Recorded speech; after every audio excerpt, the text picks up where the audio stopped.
Today, we are going to be studying the second of our transformations, the reflection. Now, because this lesson was originally supposed to be the first lesson, we went ahead and they defined the transformation here at the very top. So, what this is it's an operation that maps an original figure called your preimage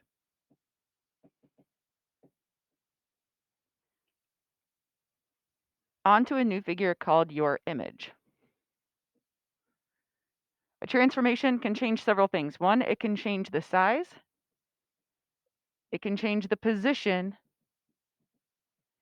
or it could even change the shape of a figure. Now, the one that we will be studying most is the position. So don't stress too much about the shape piece of it, but the size we're going to talk about briefly in another lesson in the next couple of days. But the one that we're going to focus on the most is this position piece. So today, what we're looking at is a reflection. And what a reflection is it is a flip over a line, and that line is called the line of reflection. Math people are not creative, I will tell you that much. So it is your line of reflection. And here's the key. Here's how we are going to be doing our reflections. Each point and its image are the same distance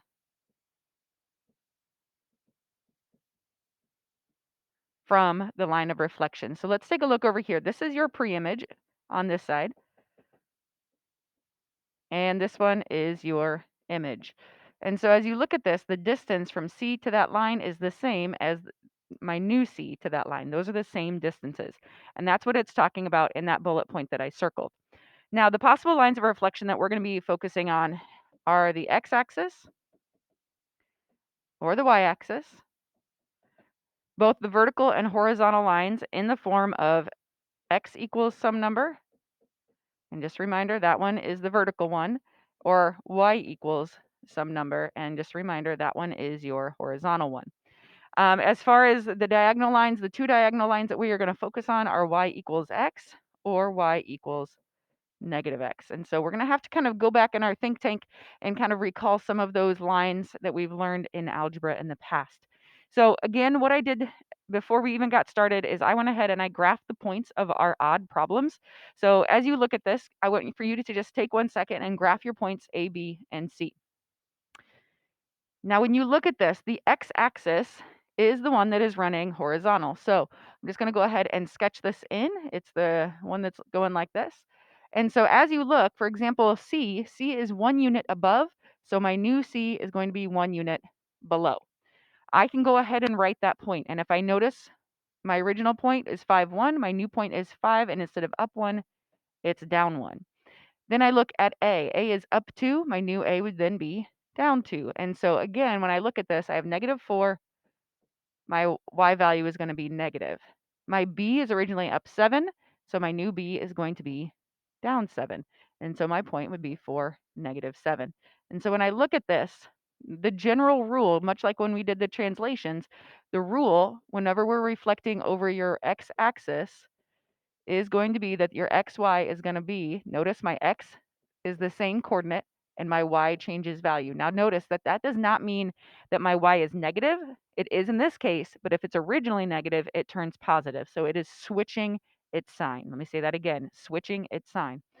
So if we take a look at number two is slightly different because we are now going over the y-axis. So we are going to go over this line. Now, let's start with H. H doesn't go anywhere because it's on the line itself. So H is going to remain at 0, -6. But if I look at G, G is originally 2 to the left, so my new G is 2 to the right. And so now my coordinate up here, instead of left 2, down 2, I'm right 2, down 2. And then my F is originally -5 over, so my new F is going to be +5 to the right. And so that's going to change my x value. And then my I is going to be, instead of 8 to the left, it's going to be 8 to the right. And that's going to be +8, -6. So again, if we look at this rule coming off of the reflection over the y-axis, my xy, again, notice what happened. Well, my x's changed signs. So I'm going to write the rule to look like this. Now, here's the thing, guys. I would not recommend memorizing these rules. I would just go ahead and do 1 or 2 points and then observe what's happening. So again, what I would do with this, just to kind of make sure we're clear on this, I would do G and then say, okay, what happened to G? Well, my X changed.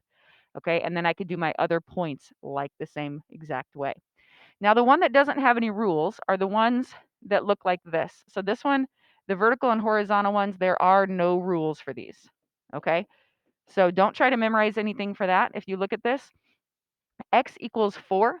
Okay, one of the things to remember when you have a line that is x equals a number, that is going to be a vertical line through that number. Another way to think of it is it crosses your x-axis at 4. Okay, so it crosses your x-axis at 4. So 1, 2, 3, 4, this is my x-axis, meaning it has to be a vertical line. And now we're just counting. So L is 1 unit off of that, so we're going to go 1 unit to the other side.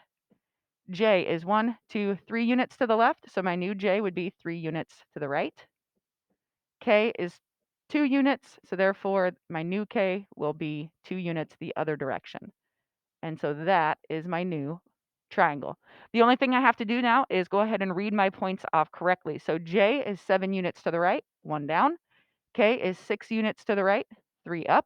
And L is 5 units to the right and 2 down. Okay, so again, the only way to do this one is to count. If we take a look at number 7 is very similar, but notice this says y equals 2. So anytime you have y equals some number, that is a horizontal line. In other words, you would think it crosses my y-axis at 2. Okay, my y-axis at 2. So I'm going to go up 2 and then cross my y-axis. Okay, so that tells me my E, for example, instead of being down 1, would be up 1. My D, instead of down 2 from there, will be up 2 from there. And then I can go ahead and do my other points. So F is 1, 2, 3, 4, 5 units. So 1, 2, 3, 4, 5. There's my new F. And then I would do the same thing for my C. C is 1, 2, 3, 4, 5, 6 units away. 1, 2, 3, 4, 5, 6 units away. That's my new C. And again, what I can do from there is I want to connect it. Now, one thing I didn't mention on the other ones is you want to make sure that your picture does indeed look like a reflection of what you started with. It's the same size, it's the same shape, it's just been flipped over. It hasn't been stretched, hasn't been compressed or anything like that. So now we can read these points off. So C is at -4.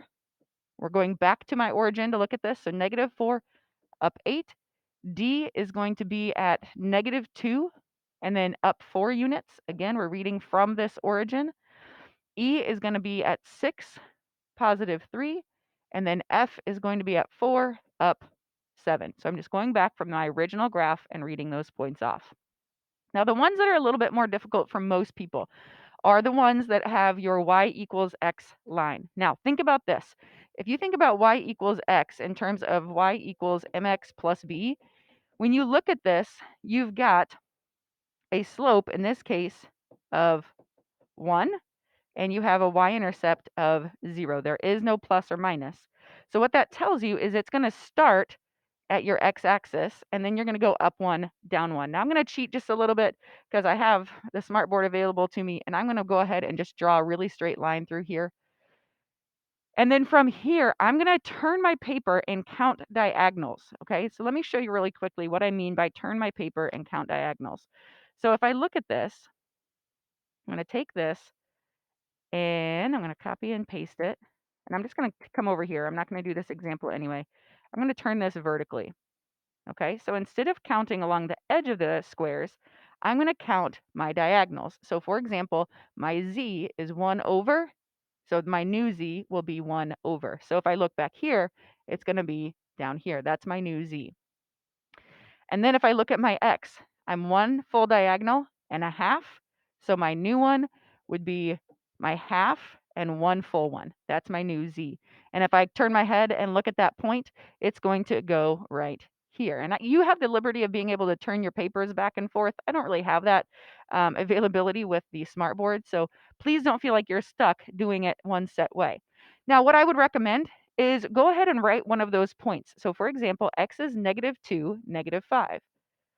And what I can do from there is I can look at my original x and I can look at my new x and say, what happened? Well, if I look at that, my x and y value has been flipped. So my rule for this one is that xy goes to yx. It's just flipped. So that tells me if I look at this one to check it, my z is over 1, down 1. So that actually is accurate. And then I can get this point relatively easy just by flipping for -3. So I'm going to be over 1, 2, 3, 4, down 1, 2, 3. That's my new y value. And again, if I turn that paper, it looks exactly like my previous triangle. Okay. So again, we do have a rule for this one. All right. When we take a look at the last one here, I apologize. I forgot to go ahead and plot my points ahead of time. So let me do that really briefly. -1, 3 is going to go here. 0, 6 is here. 3, 5, and 2, 2. Okay, so I've got my points A, B, C, and D. Now this one is a little bit different because your slope, if you look here, my slope is -1, but my y-intercept is still 0. So if I look there, I can now go ahead and my graph is going to go down as I go left to right. Okay, sorry for that little bump. I accidentally hit my mic. So when I look at this, I'm going to do the same thing as I did prior. I'm going to go ahead and I'm going to turn my paper and I'm going to rotate it and then count diagonals. So if I look at this, okay, I'm going to turn it and I'm going to count diagonals. So for example, when I look at this, I'm 1, 2 units away from that line. So 1, 2 units. That's going to put my D down here in this corner. That's one of my D. They're my new points. My A is 1 unit off. So 1 unit off is my new A. So I'm going to be here. And I can take a look at my A value, for example, and my new A is -3, +1. So if I look here, what's happened? Well, if you notice, my X and Y has flipped, but the signs have also changed. Okay, and I can just use that rule for the rest of them. So B, instead of 0, 6, will become -6, 0. C will become -5, -3, and D will become -2, -2. And what we want to do is when we plot these, we want to make sure that that does look like my original figure, just flipped over that line. And if I look at this, oops, I labeled something wrong. Sorry about that. I flip-flop my B and my C. So when I look at this is indeed a reflection image of my original. Okay. So what I'm going to have you guys do today to kind of finish today up is I'm going to have you guys go back to question number. Let's pick one here. Actually, we'll do the one right below it. Let's go ahead. Sorry for this delay. Try out number 8 is the one I'm gonna have you guys try and answer on the Ed puzzle. Okay, guys, this will take some practice. I want you guys to ask questions. It's not just one set thing, but the biggest thing is making sure that your pre-image point and your line of reflection are gonna be equidistant from your line of reflection to your new point. So everything requires a little bit of counting, okay? Guys, ask questions early and often if you have them. I would love to help you. Thanks.